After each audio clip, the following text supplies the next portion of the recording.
महाराज जी, कोटि कोटि प्रणाम। महाराज जी, भगवान श्री कृष्ण ने अर्जुन को विराट रूप के दर्शन कराए, वह उन्हें दिव्य दृष्टि प्रदान की एवं माता यशोदा जी को ब्रह्मांड के दर्शन मुख में कराए। तो मेरा प्रश्न है कि ये दिव्य दृष्टि है क्या? वो दोनों को दर्शन होने के बाद ये देखकर पहले डर क्यों लगा? पार्थिव दृष्टि को समझ लो तो दिव्य दृष्टि समझ जाओगे। पार्थिव दृष्टि किसे कहते जानते हैं? पार्थिव दृष्टि, तभी तो दिव्य दृष्टि समझोगे।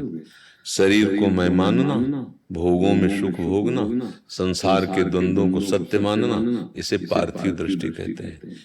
इस दृष्टि से वो सखा दिखाई दे रहे थे, और जो इस दृष्टि का बाध करके, और चिदानंद जो तुम्हारा स्वरूप है, तुम्हारा ये स्वरूप थोड़ी जो आप, ये तो देह है ना, तुम्हारा देह है, बहुत इससे आप अलग हैं।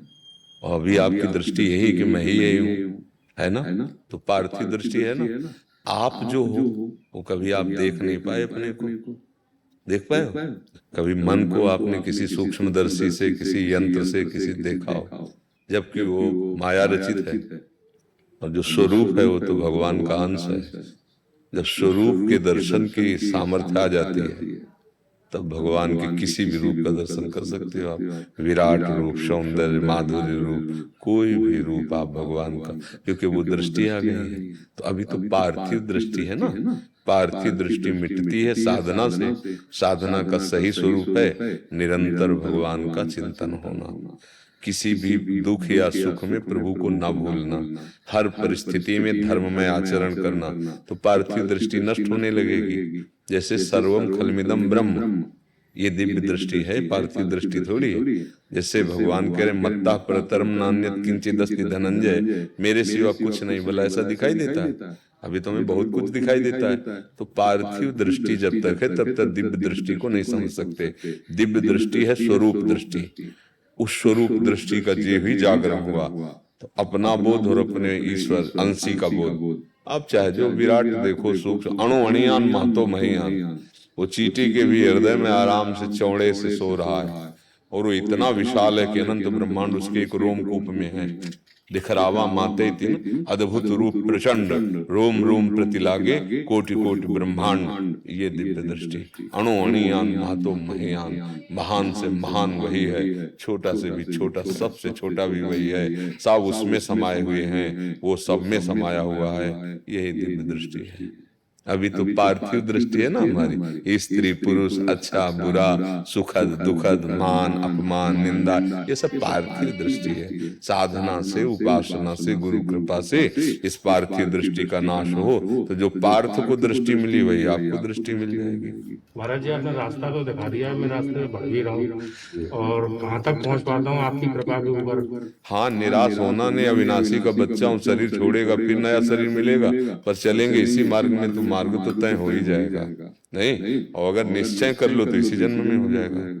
पर निश्चय अपने लोग थोड़ा फिसड्डी स्वभाव है ना। नहीं महाराज जी, पक्का स्वभाव है आपकी कृपा से। अच्छा, क्योंकि देखो फिसड्डी स्वभाव को मतलब समझते हो ना, जब जो मन के अनुकूल विषय आया तो भगवान को भूल गए और उसमें लिपट गए, तो फिसड्डी स्वभाव हो गया। समझ रहे ना? आपका ध्यान कर लेते हैं फिर दृढ़ता आ जाती है। महाराज जी, आपने लिखा है आप पीएचडी किए हुए हैं किसी विषय, और अभी भी पीएचडी आप पे हम पे पीएचडी तो हो ही नहीं सकती है, क्योंकि हमारे पार्थिव की पीएचडी तो कर सकते हो, लेकिन हमारे स्व की पीएचडी नहीं कर सकते। स्व की पीएचडी हित जो करवाएंगे, हित सजनी जो करवा सकते हैं, स्व में प्रवेश नहीं हो सकता है बिना व्यास सुवन प्रसाद के। ललितादि के भाई, जब बनिता पुरुष भाई मिट जाए, स्त्री और पुरुष का भाव मिटे, पांचों भूले दे सुधि, छठे भावना रास की, तो यहाँ तो लौकिक पढ़ाई का प्रवेश ही नहीं है। हाँ, जैसे फिसड्डी कहा ना, अगर हमारी मन चाहिए वस्तु मिल जाए, भोग मिल जाए, अधिक धनराशि मिल जाए, और मैं प्रभु को भूल जाऊं तो फिसड्डी ठहरा। प्रभु से बढ़कर महत्व बुद्धि त्रिभुवन में, त्रिकाल में किसी भी पर न पारमेष्ठम, न महेंद्र धृष्ण्यम, न सार्वभौमम, न रसाधिपत्यम, न योग सिद्धिर पुनर्भवम वा।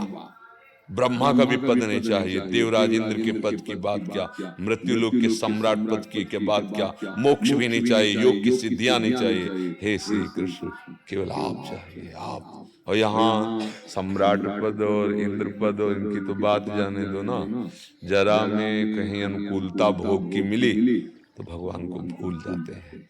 वो बहुत धन्यवाद के पात्र हैं, चाहे आप हो या कोई हो, जो ऐसी परिस्थितियों में भी गोविंद को भूलते नहीं और ये हृदय में रखते हैं कि जान गए हो इस माया के लुभावने चमकीली लेबिल लगाकर अंदर दुख मैं जान गया, अब भटकने वाला नहीं। हे नाथ, बस बचा लो कि मेरा मन आपके सिवा कहीं न जाए। तो सम्राट पद पर विराजमान है अम्बरीश जी, लेकिन मन सावई मना कृष्ण पदार विंदे। ये बहुत फिसड्डी है मन। कोई सामने ऐसा शरीर आया जिसको देखकर आप लुभायमान हो गए, फिसल गए। कोई परिस्थिति ऐसी विपरीत आई कि घबरा गए और भूल गए प्रभु को, फिसल गए। ना अनुकूल न प्रतिकूल, त्रिभुवन की राजलक्ष्मी देने पर भी, भागवत का 11वें स्कंद में है, जो आधे पल के लिए अपने प्रभु का स्मरण नहीं छोड़ता, महाभागवत वो सुदृढ़ है। इसीलिए अपने लोगों को दृढ़ रहना, भगवान से बढ़कर मातृ बुद्धि कहीं न हो। और अभी तो समोसा चटनी में भी भूल जाएंगे भगवान को, है नहीं? एक ने प्रश्न किया था कि अब सिद्धियां नहीं नजर दिखाई देती पहले ऋषि मुनियों में कि अंतर ध्यान हो जाना, ऐसा हो जाना, या आप सराएं ऐसा ऐसा हो जाना। तो भाई देखो, उसके लिए आपकी योग्यता भी तो चाहिए। जब यहीं के विषय आपको रौंद दिए तो फिर जब थप्पड़ से गिर जाए तो ब्रह्मास्त्र चलाने की जरूरत क्या है? भाई थप्पड़ मारो, गिर गया, उसके ऊपर बेचारे के ऊपर ब्रह्मास्त्र चलावे तो अनीति ही होगी, नहीं होगी? तो ऐसा जो इतना सुदृढ़ है, मृत्यु लोक के भोग क्या, देवलोक के भोग क्या, ब्रह्मलोक के भोगों तक से वैराग्य। अब उसके सामने एक से एक सिद्धियां, एक से एक वैभव, पर वो फिसलता नहीं है। दीयमानम न ग्रहणन्ति बिना मत सेवनम जना, उसे सारूप्य सायुज्य सामीप्य सारिष्ट एकत्व मोक्ष दिया जाए वो नहीं स्वीकार करता। मुझे कृष्ण चाहिए, मतलब कृष्ण से बढ़कर कुछ नहीं, एक मात्र बुद्धि कृष्ण में। अब आ जाएगा, अब जो चाहोगे देख लोगे, अपने प्यारे को जिस रूप में चाहो उस रूप में देख सकते हो। वो बहुरूपिया है ना, वो भी 12 बनता है कहीं। हाँ, दृष्टि है, जय पर जयकर सत्य सनेहु, सो तो मिले न कत संदेह। इसमें हम इसलिए काट नहीं कर सकते कि जब सब जगह है तो आप कहीं भी दृष्टि में खंबे में देखा तो भगवान निकल आए।